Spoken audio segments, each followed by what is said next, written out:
बिस्मिल्लाहिर्रहमानिर्रहीम अस्सलाम वालेकुम। ये आपका अपना डिजिटल प्लेटफॉर्म है। मैं तारिक मतीन हूँ। वल्लाहु खैरुल माकिरीन। अल्लाह सबसे बेहतर तदबीर फरमाने वाला है।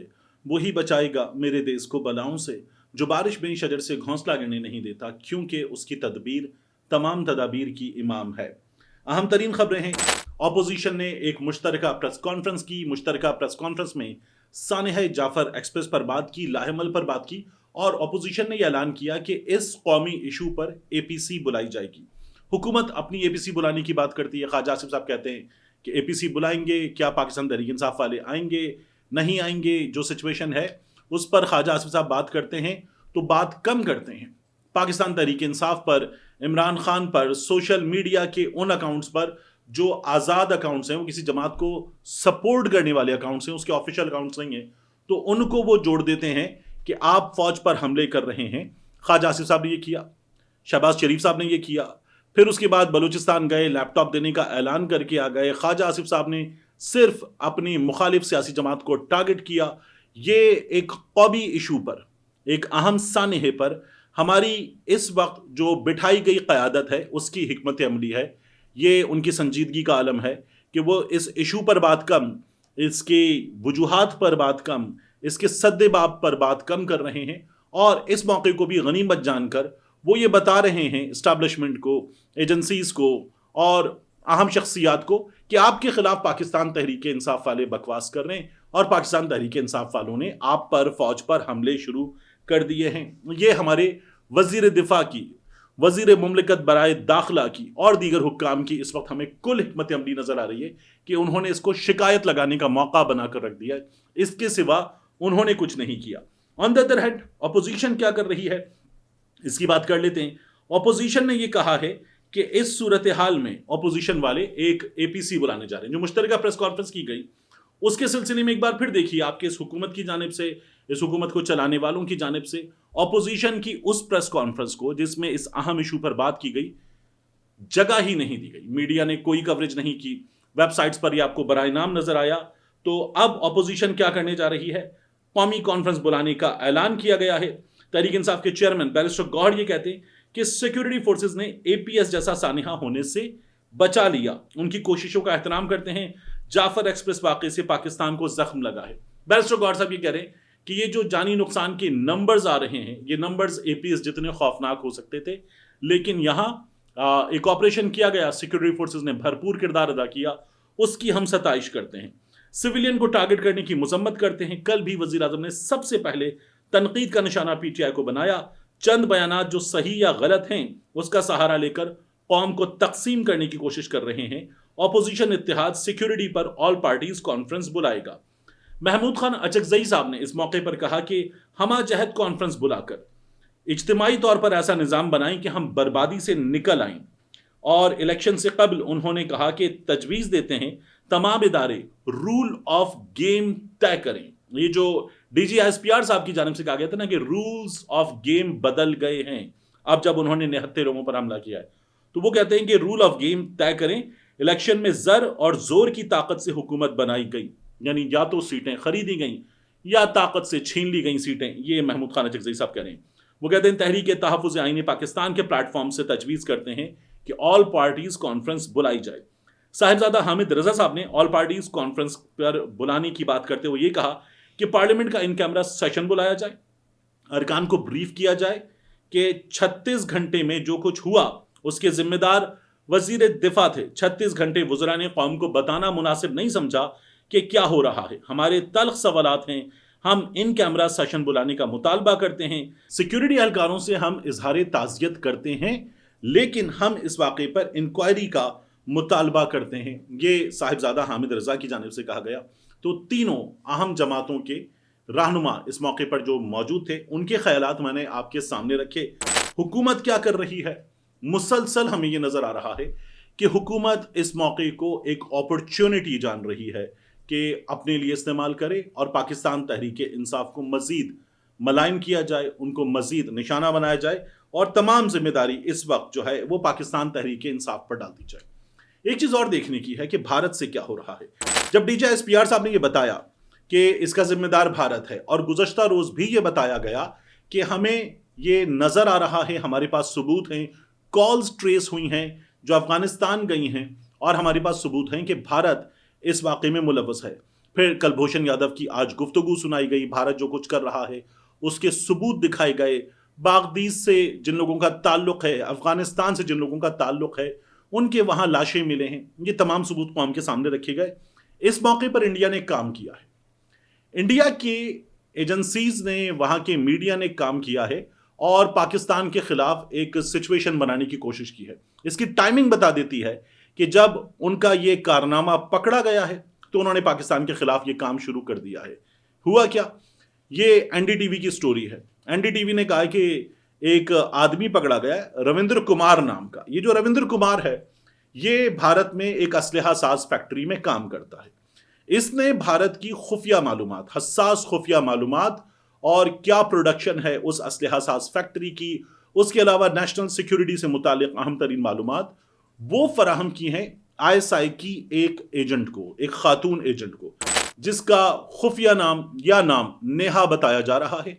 नेहा ने ये मालूमात कैसे हासिल की इस रविंद्र से और इसके अलावा इसके एक साथी से, उन्हें हनी ट्रैप किया गया भारतीय मीडिया के मुताबिक और हनी ट्रैप करके उन्होंने ये मालूमात निकाल ली। तो रविंद्र कुमार भी अरेस्ट हो गया है और नीलब्जा चौधरी, इनके एटीएस के एक ऑफिशियल हैं, वो ये कहते हैं कि इसके एक साथी को भी हमने अरेस्ट कर लिया है। इन लोगों को ऐसा लगता है कि इस मौके पर ये सूझी थी कि जो इन्होंने बॉलीवुड में बनाई थी ना, एक था टाइगर या पठान, जहां भारतीय जासूस था शाहरुख खान और उसके सामने आईएसआई की एजेंट थी दीपिका पादुकोण, या भारतीय जासूस था सलमान खान और सलमान खान के सामने आईएसआई एजेंट थी कटरीना कैफ। तो जो कटरीना कैफ है वो नेहा है और या दीपिका पादुकोण नेहा है, और ये जो बंदा है ये अब इस वक्त फंस गया है, पकड़ा गया है। और ये जो नीलब्जा चौधरी है, ये नीलब्जा चौधरी जो है या तो ये शाहरुख खान है या ये सलमान खान है, और इनको लगता है कि अपने लोगों को जो ये फिल्में दिखाकर बिजनेस कमाते हैं ये वही काम यहां पर करेंगे। और पाकिस्तान ने जब इनका ये पूरा कारनामा पकड़ लिया तो अब ये एक फिल्म बनाकर पेश कर देंगे कि नेहा ने हनी ट्रैप किया और हनी ट्रैप करने के बाद आईएसआई के लिए इंफॉर्मेशन हासिल की और ये इंफॉर्मेशन जो है रविंद्र कुमार साहब ने उठा के पकड़ा दी नेहा को। एक इंतहाई चंपू किस्म का कैरेक्टर है जिसको आप शक्ल इसकी यहां पर देख रहे हैं, ये इन्होंने रखा हुआ था और इतना ही फारिग आदमी रखा हुआ था। तो ठीक है, बिल्कुल ठीक हुआ आपके साथ, ये होना चाहिए था आपके साथ। एजेंसीज करती हैं, दुनिया भर की एजेंसीज करती हैं, इन पर फिल्में बनती हैं, इन पर डॉक्यूमेंट्रीज बनती है कि ये जो मुखालिफ मुल्क होता है, दुश्मन मुल्क होता है, वहां से इंफॉर्मेशन कैसे निकालती हैं। इसके लिए जाहिर है कि हनी ट्रैप भी किया जाता है, पैसों का लालच भी दिया जाता है, बाकायदा तौर पर दीगर हथकंडे अपनाए जाते हैं। दुनिया भर में एजेंसीज जो हैं वो किसी शख्स के किसी करीबी को उठा लेती हैं, गायब कर देती हैं, उसकी जान खतरे में डालती हैं और इंफॉर्मेशन निकालती हैं। तमाम काम किए जाते हैं, कभी कामयाब होते हैं, कभी नाकाम होते हैं। ये जो इन्होंने इल्ज़ाम आईएसआई पर इस वक्त लगाया है, किन लोगों ने लगाया? जिन्होंने पाकिस्तान में सरबजीत भेजा, जिन्होंने कुलभूषण भेजा, जिन्होंने पाकिस्तान में अजीत दोवल भेजा हुआ था। अजीत दोवल खुद बताता है कि मुझे दाता दरबार के पास एक और साहब मिले बुजुर्ग, वो खुद भी एजेंट थे। तो इनके एजेंट पाकिस्तान में ढेर सारे हैं। अभी इंटरनेशनल मीडिया ने रिपोर्ट किया है कि उन्होंने पाकिस्तान में कई टारगेट्स को निशाना बनाया है। तो वो अपने नुमाइंदों के जरिए, अपने एजेंट्स के जरिए पाकिस्तान में ये काम करते हैं और दुनिया भर में एजेंसीज ये काम करती हैं। लेकिन इस वक्त जो इसकी टाइमिंग है खबर की, जो तमाम चीजें निकल कर आई हैं, ये जब पकड़े गए हैं और पाकिस्तान ने तमाम सबूत हासिल कर लिए हैं जो पाकिस्तान दुनिया के सामने रखेगा और दुनिया भर से मजम्मत हो रही है। आप देखिए कि अक़वाम मुत्तहिदा में इसकी मजम्मत हुई है और पाकिस्तान के साथ दुनिया ताउन करे, ये मुतालबा किया गया है। तो पाकिस्तान ने अपना मुकदमा इस जगह भरपूर अंदाज में पेश किया। उन्होंने फिर अपना एक बंदा पेश कर दिया कि इस चंपू को एक लड़की ने आके हनी ट्रैप किया है और इस चंपू ने तमाम की तमाम इंफॉर्मेशन जो है वो पेश कर दी है कि ये आईएसआई को जाकर देकर आ जाओ। कैसे हुआ? फेसबुक के जरिए, व्हाट्सएप के जरिए ये सारा काम किया गया। ये भाई साहब एक अरसे से मालूमात दे रहे थे, अब पकड़े गए हैं। तो खिफ़त मिटाने की, अपनी झेंप मिटाने की कोशिश है भारत की एजेंसीज की जानिब से। इससे ज़्यादा कुछ नहीं है। झेंप मिटाने की कोशिशें अक्सर होती हैं। एक कोशिश की है हमारी इस हुकूमत ने। आप ये जो खबर देख रहे हैं कि शहबाज शरीफ साहब कह रहे हैं चीनी के ज़ख़ीरा अंदोज़ों के खिलाफ सख्त कार्रवाई की जाएगी। मतलब एक जानिब आप कहते हैं कि चीनी वाफिर मिक़दार में मौजूद है और चीनी की कोई कमी नहीं होगी, फिर उसके बाद किसानों का आप इस्तेहसाल करते हैं, उसके बाद अगला काम आप क्या करते हैं? आप कहते हैं ओके चीनी एक्सपोर्ट करने की परमिशन देते हैं, तब कहा जाता है कि पाकिस्तान में प्रॉब्लम होगी।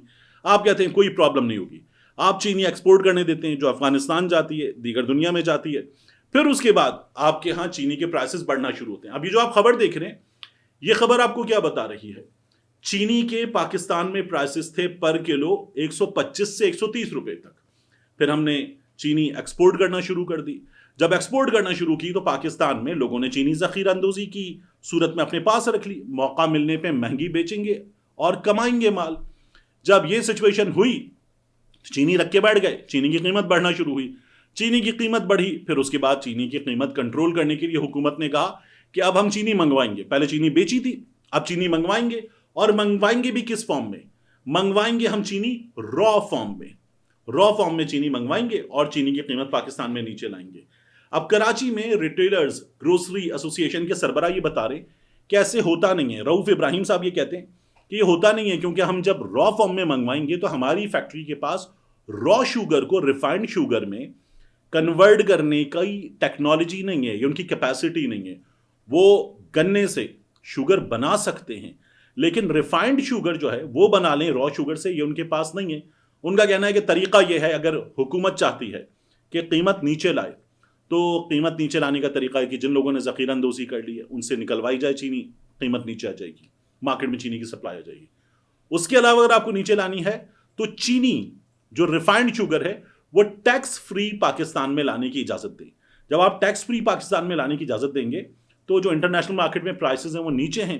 उसका फायदा ये होगा कि हम फिर उस चीनी को अपनी मार्केट में आने के बाद जब बेचेंगे तो जाहिर है कि चीनी की कीमत कुछ नीचे आ जाएगी। ये वो हुकूमत है जो दावा करती है 9 साल की बेहतरीन सतह पर ले आए, महंगाई नीचे, चीनी कीमतें बेहतर, हर चीज का दावा करने वाले इस वक्त हर जगह आपको डिजास्टर क्रिएट करते हुए नजर आ रहे हैं। ये हमारी इस हुकूमत का कारनामा है। आखिरी चीज, खबर वायरल हो रही है। खबर है आमिर जमाल के हवाले से, हमारे कौमी क्रिकेटर, उनको, उनके अलावा सलमान अली आगा को, साइम अयूब को, कुछ लड़कों को जुर्माने हुए, उसकी खबर वायरल हो रही है कि ये जो क्रिकेटर हैं आमिर जमाल, ये ऑस्ट्रेलिया में खेल रहे थे, वहां पर इनके नंबर्स भी बड़े अच्छे रहे थे। गालिबन इन्होंने जो पैट कमिंस है उससे सिर्फ 1 विकेट कम ली थी, हमारे बेस्ट बॉलर रहे थे उस इवेंट में। और उसके अलावा इन्होंने एक बड़ा रिमार्केबल कैच पकड़ा। उसके बाद इनको कैमरे के सामने खड़ा किया गया उस पर बात करने के लिए। इन्होंने जो हैट लगाया हुआ था उस हैट पर इस जगह 804 लिखा हुआ था, तो वो 804 कैमरों ने पकड़ा, बड़ा वायरल हुआ। एक इंटरनेशनल इवेंट पे इमरान खान साहब का कैदी नंबर 804, तो इनको जुर्माना हो गया।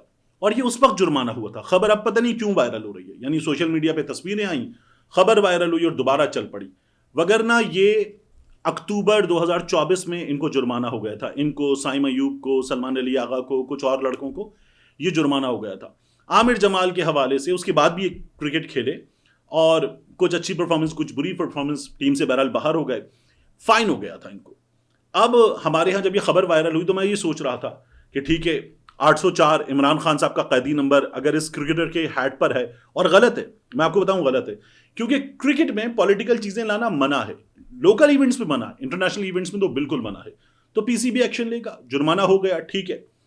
लेकिन क्या होगा जब फहीम अशरफ साहब जाके मियां नवाज शरीफ से, जो उस वक्त मफरूर थे, लंदन में मौजूद थे, अदालत से झूठ बोलकर चले गए थे, वहां जाके मुलाकात करेंगे और फहीम अशरफ साहब की वो तस्वीरें वायरल होंगी और कुछ नहीं होगा फहीम अशरफ साहब को।